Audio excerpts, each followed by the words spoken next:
మీ పిల్లలు ఆరోగ్యంగా ఉండడం ఇంపార్టెంటా లేదా వాళ్ళ ముచ్చట తినడం ఇంపార్టెంటా? మీ పిల్లలు జీవితాంతం హ్యాపీగా ఉండడం ఇంపార్టెంటా మీరు అనుకున్న ముచ్చట్లు తీర్చుకోవడం ఇంపార్టెంటా?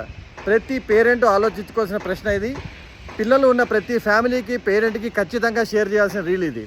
నేను చాలాసార్లు చూస్తుంటాను, మా పిల్లవాడు ముచ్చట పడ్డాడు కాబట్టి ఇలా చేశానండి, మేము ముచ్చటగా ఉంటుందని కూడా ఇలా చేశానండి అని చిన్న చిన్న విషయాలు చేయడం వల్ల ఆ పొరపాట్ల వల్ల పిల్లల జీవితాలకే నాశనం అయ్యే ఛాన్సెస్ చాలా జరుగుతుంటాయి. వీటిలో ముఖ్యమైనది వెహికల్ సన్ రూఫ్. ఆ కార్లకి సన్ రూఫ్ అని ఉంటుంది కదా, సన్ రూఫ్ నుంచి పిల్లల్ని నిలబెట్టడము.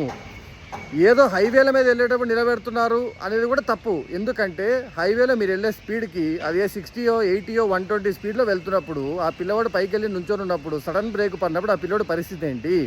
తన బాడీ మీద అక్కడ ఉన్న సన్ రూఫ్ చుట్టుపక్కల ఉన్న వస్తువుల వల్ల జరిగే ఘర్షణ ఎలా ఉంటుంది?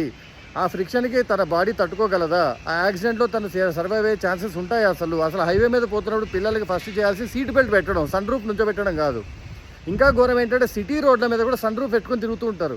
నేను చాలామందిని చూశాను, పార్కింగుల్లో కూడా సన్ రూఫ్లో పిల్లలు నుంచోబెట్టి తిరుగుతుంటారు. పైన పైపులు ఉంటాయి, పైన కొన్ని బోర్డులు ఉంటాయని కూడా మినిమం బేసిక్ సెన్స్ ఉండకుండానే బండ్లు కొనుక్కొని సన్ రూఫ్లో పిల్లలు నిలబెడుతున్నారండి.